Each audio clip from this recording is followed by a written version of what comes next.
A brush fire in the San Bernardino area forced evacuations in a residential area as water-dropping helicopters attacked flames on a hillside.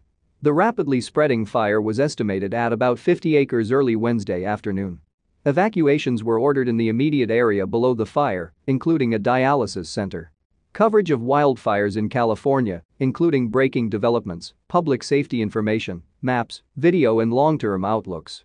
Evacuations were ordered for homes east of North State Street, south of and including those on Morgan Road, west of and including Pepperdein Drive south to Grossmont Road.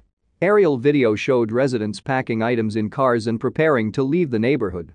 During the early stages of the fire, all 23 patients at a dialysis clinic were evacuated. There were no reports of injuries or damage. Details about how the fire started were not available.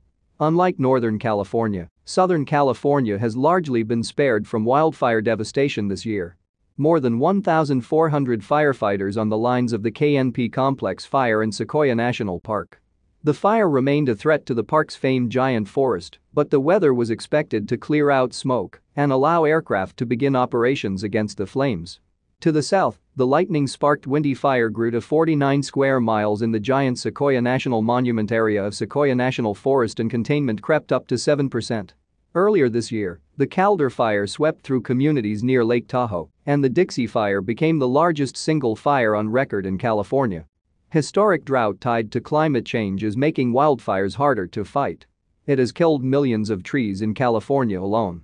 Scientists say climate change has made the West much warmer and drier in the past 30 years and will continue to make weather more extreme and wildfires more frequent and destructive. Attempts to assess damage in other, more remote areas like the Peyrone Grove and Red Hill Grove remain ongoing, with officials noting that the groves were completely surrounded by wildfire earlier this week. Windy Fire Incident spokesman Steve Rasmussen said flames were mostly holding within the current perimeter, enabling crews to make some gains.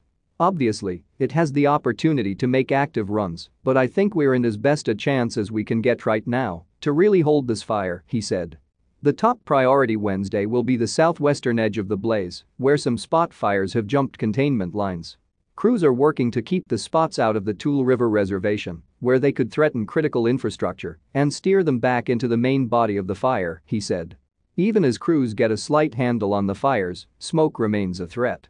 The National Weather Service said air quality would be affected in at least 8 counties Wednesday: San Joaquin, Stanislaus, Merced, Madera, Fresno, Tule, Kings and the valley portion of Kern County.